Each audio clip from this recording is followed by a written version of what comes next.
세상에서 여러분 가장 행복한 사람이 누구일까요? 큰 권력을 가진 왕이나 대통령일까요? 아니면은 큰 부를 이룬 대기업의 회장들일까요? 혹은 대중의 사랑을 받는 스포츠 스타나 연예인들일까요? 물론 이들은 다른 사람들보다 훌륭한 사람들입니다. 이들도 물론 행복합니다. 그러나 이 땅에서 가장 행복한 사람은 관계가 좋은 사람입니다. 사람이 왜 스트레스를 받나요? 가정에서도 관계 때문에 받습니다. 직장에서도 관계 때문에 받습니다. 심지어 교회에서도 관계 때문에 시험에 들었네, 시험에 안 들었네, 그럽니다. 진정한 행복은 관계 속에서 꽃피고 관계 속에서 열매를 맺는 것이지요. 아무리 권세가 높아도 소유한 것이 많아도 인간관계에 어려움이 있는 사람들은 불행합니다.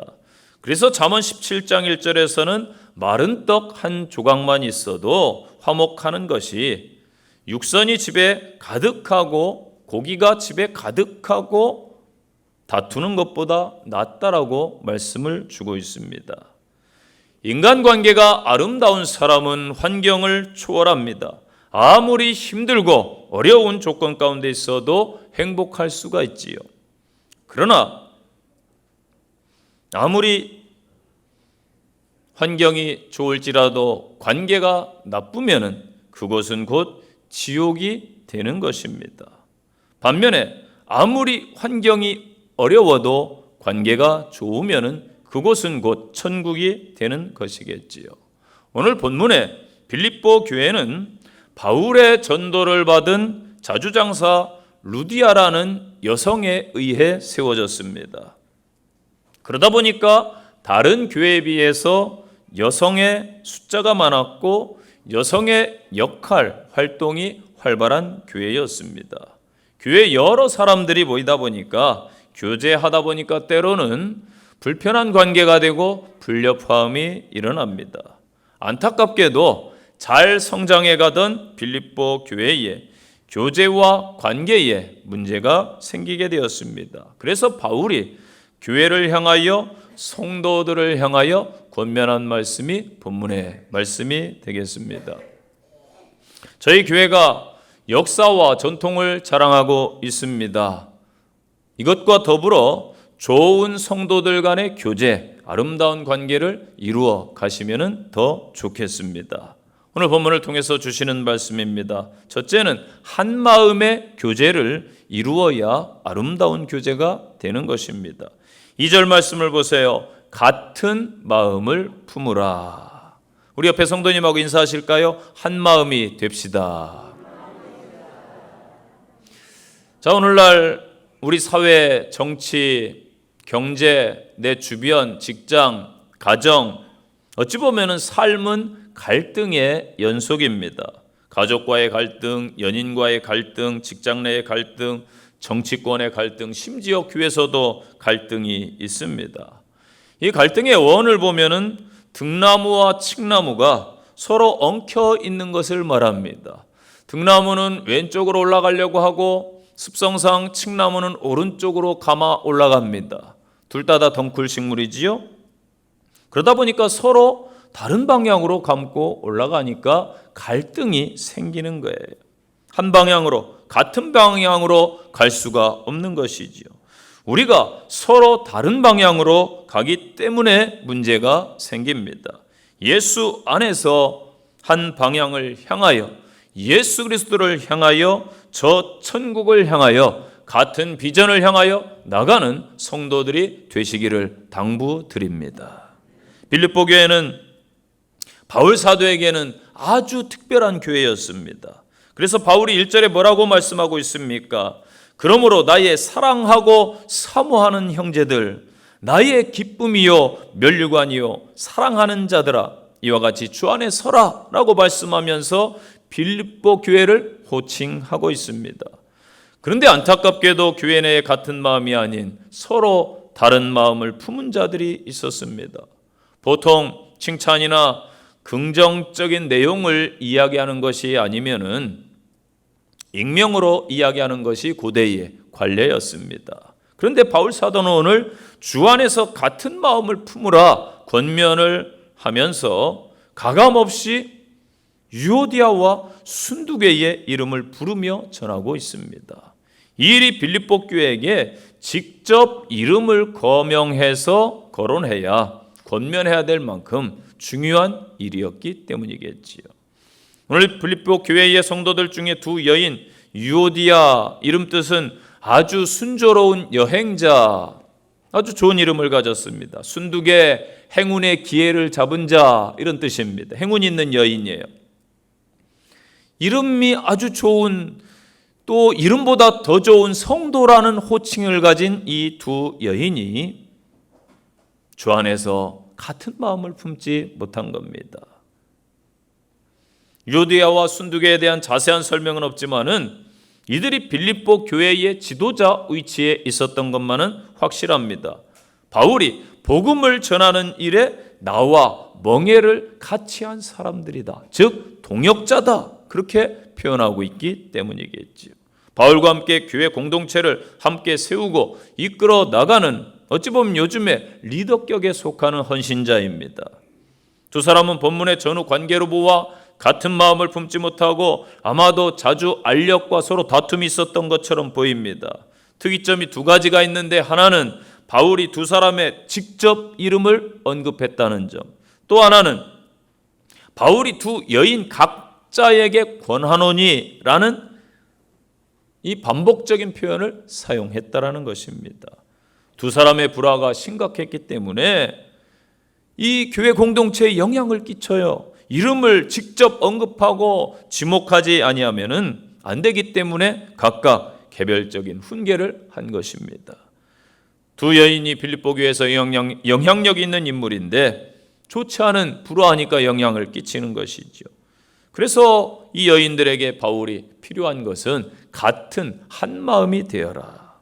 성육신하신 주님의 낮아지심을 본받아서 자기가 남을 낮게 여기고 주 안에서 서로 하나 될 것을 말씀하고 있는 것입니다. 이게 이제 빌립보서 2장 3절에서 5절 말씀에 미리 빌립보 교회에게 주신 말씀이에요.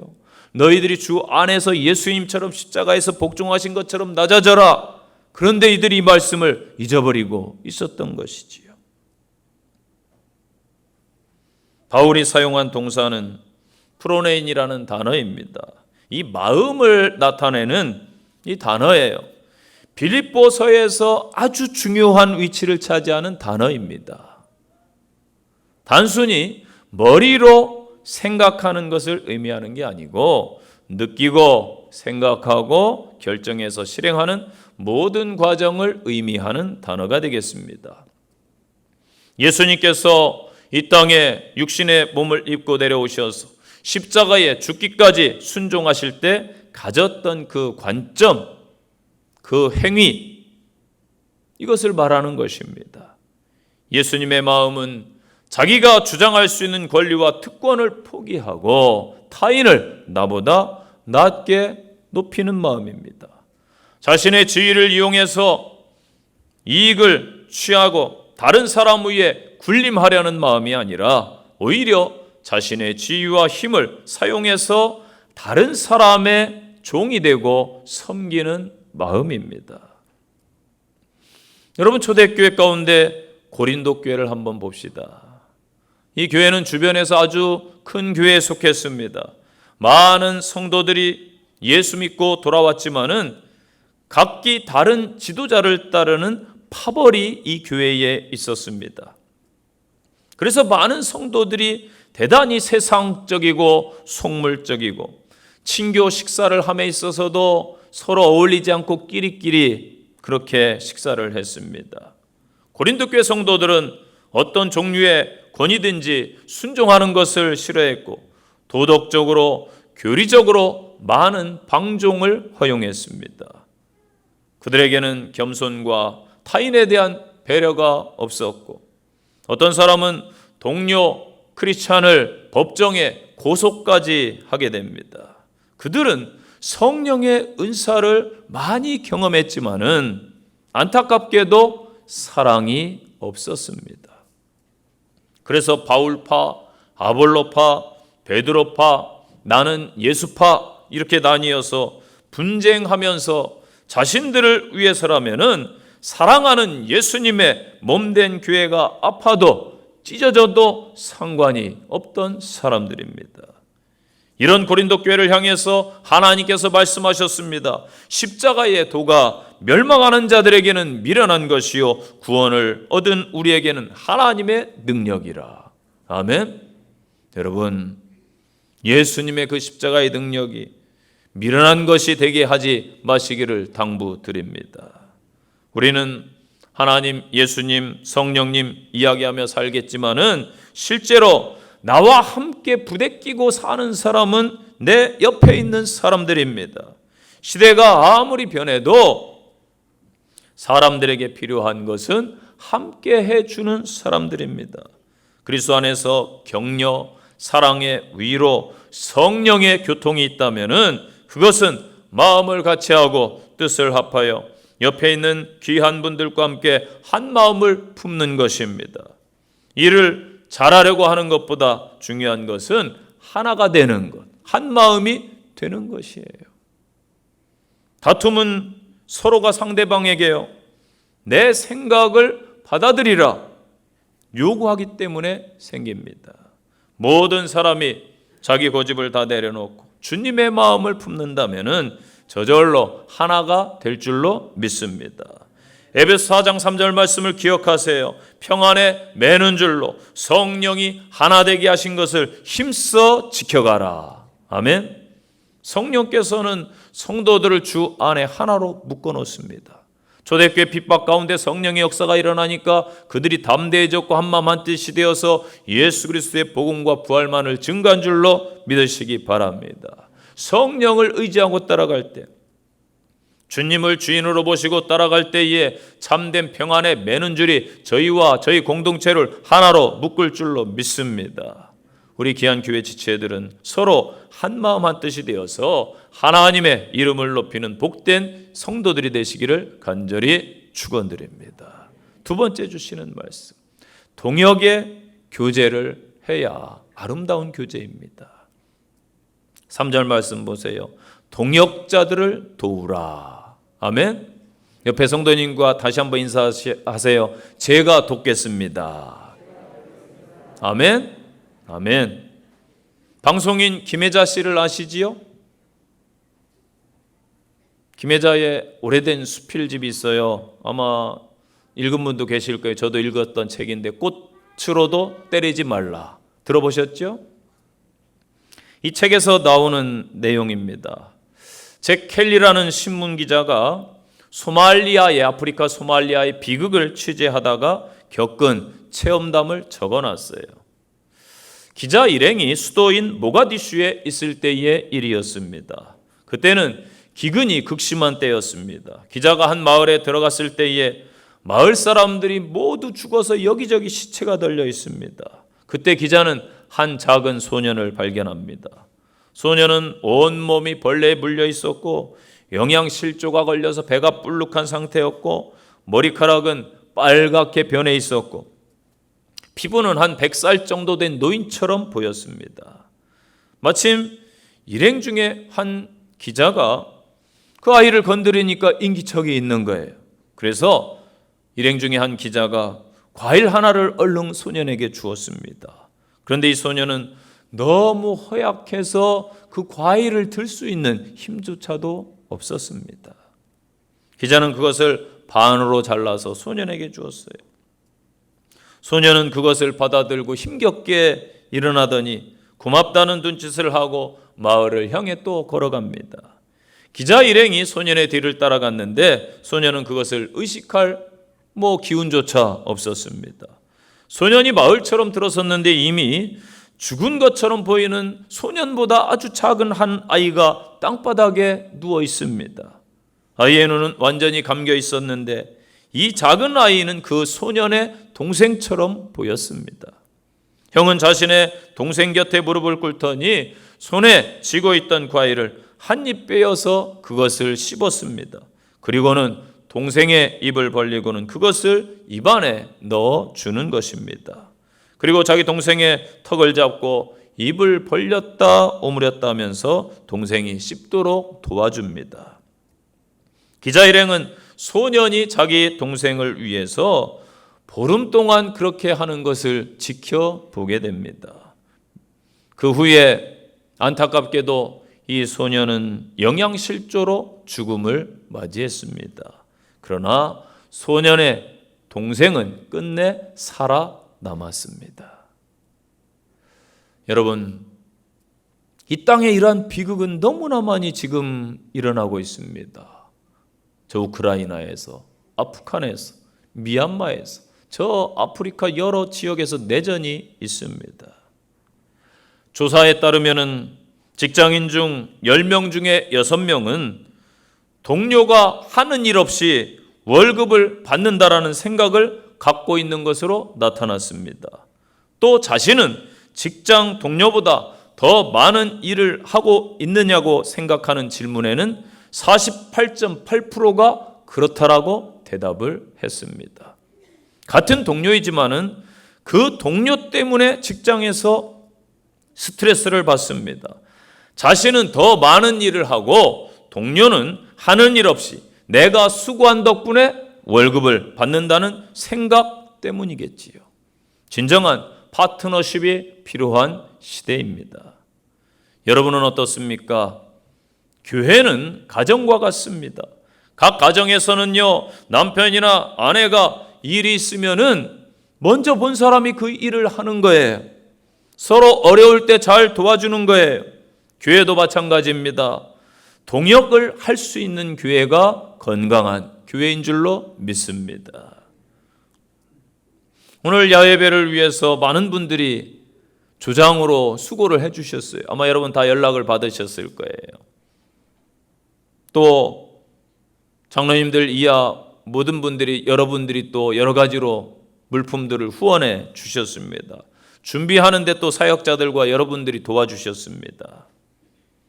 또 아마 자기 차로 카풀해서 오늘 성도들을 야외 예배 드렸으면 모시고 갈 분들이 있었습니다. 이렇게 옆에서 서로 도와주는 분들이 있어서 저는 너무나 감사를 했습니다. 준비하면서 저는 은혜를 받았어요. 참 감사하다. 본문에서 바울 사도는 빌립보 성도들에게 당부하지요. 동역자들을 함께 도와주라. 어떻게 도울까요? 여러분, 먼저 마음을 주십시오. 마음으로 도우시기 바랍니다. 마음을 편하게 해주시고 서로 지지해 주는 마음, 이것이 아주 중요합니다. 그 다음 형편이 되면 힘과 물질을 통해 도우시기 바랍니다. 여러분 아직 힘 있을 때에 예배 열심히 참여하시고, 힘이 있을 때에 봉사하시고, 힘이 있을 때에 주변인들을 도와주시기를 바랍니다. 내게 물질이 있다면은 하나님이 나에게 물질을 주셨으니 이 물질을 정말 가치 있는 곳에 써야 되겠다. 주변인들을 도우시기를 바랍니다. 그 다음에 중요한 것은 필요를 줄 수 있어야 됩니다. 도울 마음이 있으면 여러분 그 사람의 필요가 보이는 거예요. 이번 야외 예배 때는 이것이 필요하겠구나. 이 교회에 이번에 식당 리모델링을 마쳤는데 이게 필요하겠구나. 저 성도의 가정에는 이것이 필요하겠구나. 꼭 물질이 아니어도 도움을 줄 수가 있습니다. 필요를 채워줄 수 있는 귀한 성도들이 되시기를 바랍니다. 다음에 중요한 것은 기도로 도와줘야 됩니다. 외적인 도움도 중요하지만은 진짜 중요한 것은 여러분 영적인 도움이 더 큰 힘이 될 줄로 믿습니다. 하나님이 일하시기 때문이에요. 여러분이 기도하면은 하나님이 일할 준비가 되어 있습니다. 믿습니까?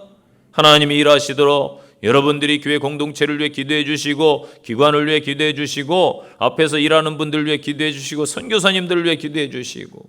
아멘. 우리의 일상에서 삶 속에서 때론 지치고 늘어질 때가 있지요. 삶이 무기력할 때 때로는 사명이 흔들릴 때도 있습니다. 하나님은 그때 다윗에게 요나단을 보내주셨어요. 여러분들이 그러한 필요가 되어줄 수 있는 요나단이 되시기를 바랍니다. 좋은 동역자들이 건네주는 조언과 위로, 그리고 함께 공감해주는 그 사명의 자리, 사역의 자리, 성도의 자리, 섬김의 자리가 큰 은혜와 힘이 되는 것입니다. 서로 돕는 동역의 교제를 통해서 하나님의 복을 누리는 귀한 성도의 삶이 되시기를 간절히 축원드립니다. 세 번째, 기쁨의 교제를 해라. 4절 말씀 보니까 기뻐하라 반복적으로 말씀하고 있어요. 기쁨은 흐뭇하고 만족스러운 일로 인해 마음에 일어나는 즐거운 감정, 그렇게 국어사전에 기록됩니다. 바울 사도가 뭐라고 표현하고 있어요? 주 안에서 기뻐하라, 명령입니다. 다시 강조해서 말하기를 기뻐해라, 다시 한번 반복적으로 말씀했습니다. 자, 보세요. 빌립보서는 감옥에서 쓴 옥중서신이지요. 감옥에 지금 갇혀 있는 사람이 자유롭게 활동하는 빌립보 교회 성도들에게 기뻐하라고 권면한 것은 바울이 그만큼 영적으로 기쁨이 충만한 상태에 있었기에 가능했습니다. 세상 안에 머물러 있는 그러한 세상에서 찾는 기쁨은 금방 사라질 것들입니다. 그러나 주 안에서의 기쁨, 영적인 기쁨은 영원토록 지속될 줄로 믿으시기를 바랍니다. 빌립보서 1장 4절 5절 보니까 간구할 때마다 너희 성도들을 위하여 기쁨으로 항상 간구함은 옛날부터 이제까지 복음에서 너희가 교제함을 인함이라. 아멘. 바울 사도와 빌립보 성도들 간의 아름다운 교제가 지속되었기 때문입니다. 바울은 빌립보 성도들의 교제를 보면서 기쁨이 생겼습니다. 성도들의 수고와 그 헌신, 그리고 서로를 위해주는 모습 속에서 흐뭇함과 보람을 느꼈습니다. 바울 사도는 비록 감옥에 갇혀 자유를 잃어버린 어려운 환경에 처했지만은 예수님과 함께 동행하는 삶이 그로 하여금 기쁨과 행복을 가져다 주었습니다. 바울은 이 기쁨을 자신이 가장 애정을 가지고 있는 빌립보 교회의 성도들도 진심으로 누리기를 원했던 것이지요. 교회는 언제나 기쁨이 샘물처럼 솟아나는 공동체가 되는 것이 하나님의 뜻입니다. 데살로니가전서 5장 16절에 항상 기뻐하라, 쉬지 말고 기도하라, 범사에 감사하라. 이는 그리스도 예수 안에서 너희를 향하신 하나님의 뜻이니라. 아멘. 하나님의 뜻을 알고 싶습니까? 이대로 행하십시오. 그럼에도 불구하고 오늘날 기쁨을 잃어버린 교회가 너무나 많아요. 경직된 자세와 굳어진 얼굴로 예배를 드리면서 그것이 경건의 증거라고 착각하는 사람들도 있습니다. 교회 안에서 본질이 아닌 사소한 문제로 서로 오해하고 섭섭해하면서도 미워하고 상처를 주고받으면서 기쁨을 잃어버린 교회들도 많습니다. 또 어떤 분들은 의무감과 감사를 잃어버린 마음으로 억지로 봉사하며 헌신하며 예배하는 기쁨이 메말라가는 교회들도 있겠지요. 1절 말씀을 봅시다. 주 안에서 든든히 서야 기쁨이 충만합니다. 예수님은 요한복음 15장 11절 말씀에서 내가 이것을 너희에게 이름은 내 기쁨이 너희 안에 있어 너희 기쁨을 충만하게 하려 함이라 말씀했어요. 서로 주 안에서 든든히 서 가시기를 바랍니다. 내가 주 안에 있는데 무슨 걱정, 근심이 있겠습니까? 찬송가 주 안에 있는 나에게 딴 근심이 있으랴 십자가 밑에 나아가 내 짐을 풀었네. 아멘. 근심이 사라지면 기쁨은 자동으로 찾아오는 것인데 바로 십자가 아래서 수고하고 무거운 짐이 풀렸음을 믿으시기를 바랍니다. 예수 안에서 거하시고 든든히 서가는 기쁨을 회복하는 성도들 되시기를 간절히 축복합니다. 마지막 주시는 말씀, 관용의 교제를 하라는 것입니다. 5절 말씀, 관용을 모든 사람에게 알게 하라. 아멘. 문경지교라는 고사성어가 있어요. 이 말이 나온 배경은 다음과 같습니다. 중국을 진나라가 통일했습니다만 조나라의 항전이 만만치 않았습니다. 조나라에는 용맹한 두 장수가 있었기 때문인데 연파 장군과 상여 장군이 있었습니다. 연파 장군은 선봉에 서서 용맹을 떨치면서 적군을 무찌르며 직접 전쟁터에서 승리를 이끈 공으로 대장군이 되었습니다. 그러나 상여 장군은 천민 출신으로 진나라와의 협상에 성공한 공으로 대장군이 되었습니다. 당연히 귀족 출신이요 최선봉에서 전쟁을 치른 연파 장군이 늘 상여 장군을 대놓고 무시하기 시작했습니다. 늘 창피를 줄 기회를 연파 장군이 찾고 있는데 번번이 그때마다 상여 장군이 낮추면서 그를 피해버렸습니다. 상여 장군의 부하들은 대장군의 자기가 모시는 장군의 태도가 못마땅해서 다음과 같이 말했습니다. 염장군이 장군님을 욕하는데 언제까지 이렇게 당하고 계실 겁니까? 아랫사람으로서 부끄러워 견딜 수가 없습니다. 그때 상여 장군이 부하들에게 이렇게 말했습니다. 너희들은 연파 장군과 진나라 황제 중에 누가 더 높다고 생각하느냐? 장군님, 당연히 진나라 황제가 높지 않습니까? 그렇다. 나는 진나라 황제와 협상하면서도 황제 앞에서도 당당하게 내 주장을 펼쳤느니라. 하물며 내가 염장군이 두렵겠느냐? 한번 생각해봐라.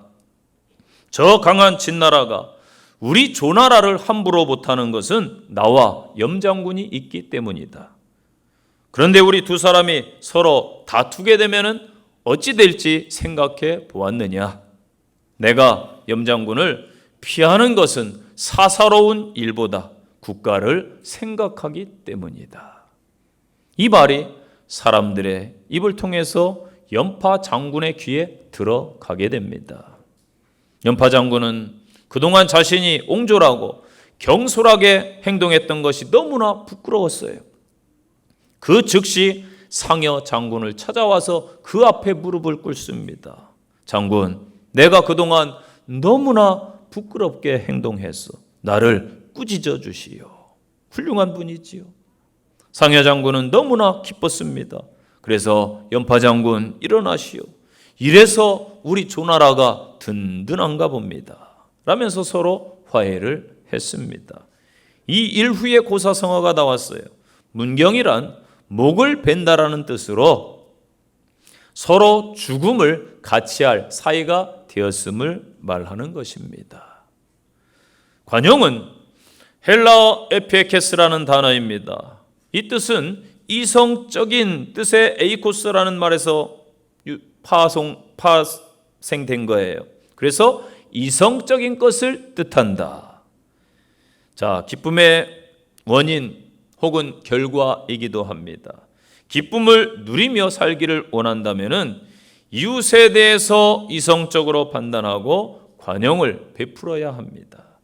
여기서 관용을 쉽게 풀어보면은 자신에 대해 악하게 구는 사람에게 용서와 자비를 베풀어 주는 것. 또한 사물을 처리함에 있어서 공정하게 처리하는 것. 남의 성격과 행동에 대해 비판적이지 않고 공평히 판단하는 것. 성격이 진실하고 감정을 잘 조절하고 절제하는 것. 이런 의미를 담고 있습니다. 그래서 가장 보편적으로 이해할 수 있는 관용은 관대하게 용서해 주는 것입니다. 여러분 생각해 보세요. 에베소서 2장 1절로 3절 말씀처럼 저와 여러분 허물과 죄로 죽었던 우리를 하나님께서 살리셨습니다. 본질상 진노의 자녀인 우리를 누가 용서해 주셨습니까? 하나님의 용서입니다. 용서받을 자격조차 없는 죄인들이지만은 우리가 예수님의 십자가 공로로 용서를 받았어요. 그렇다면 우리도 우리 주변인들의 잘못을 용서해야 됩니다. 예수님과의 아름다운 교제가 일어나려면은 예수님 앞에 나갈 자격을 갖춰야 되는데 그것은 용서받음입니다.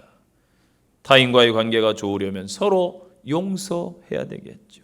불편한 감정이 있다면은 서로 진실한 교제가 일어날 수 없어요. 그렇다 보면은 좋은 관계는 절대 맺을 수가 없을 것입니다. 여러분의 얼굴이 크리스찬들은 책임을 져야 될 때가 옵니다.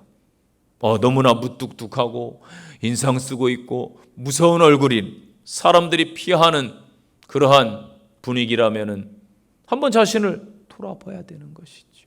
나는 정말로 품을 수 있는 포용력의 사람인가? 관용의 사람인가? 히브리서 13장 16절에 오직 선을 행함과 나눠주기를 잊지 말라. 이 같은 제사는 하나님이 기뻐하시느니라. 아멘. 결론의 말씀입니다. 우리는 하나님 나라를 위해 각 지체로 부름받아 한 공동체를 이룬 영등포 침례교회 공동체입니다. 이 공동체는 아름다운 관계와 교제 속에서 만들어져 갈 것입니다. 오늘 바울이 빌립보 성도들에게 준 권면을 가슴에 담으시기를 바랍니다. 참 교제를 통해서 저와 여러분이 한 마음의 교제, 동역의 교제, 기쁨의 교제, 관용의 교제를 통해서 우리 교회를 교회다운 교회로 만드시고 하나님의 이름을 드높이는 복된 성도들 되시기를 간절히 축원드립니다. 기도하겠습니다. 하나님 아버지 감사합니다. 이 땅에 우리 교회가 꼭 필요한 교회가 되게 하옵소서. 하나님의 보람과 자랑이 되는 교회가 되게 하시고 성도들이 서로 위하고 사랑하여 하나님께 영광 돌리는 아름다운 공동체 되게 하옵소서. 지금까지 지켜주신 은혜 감사하옵고 앞으로도 맡기고 감사를 드립니다. 예수님 이름으로 기도합니다. 아멘.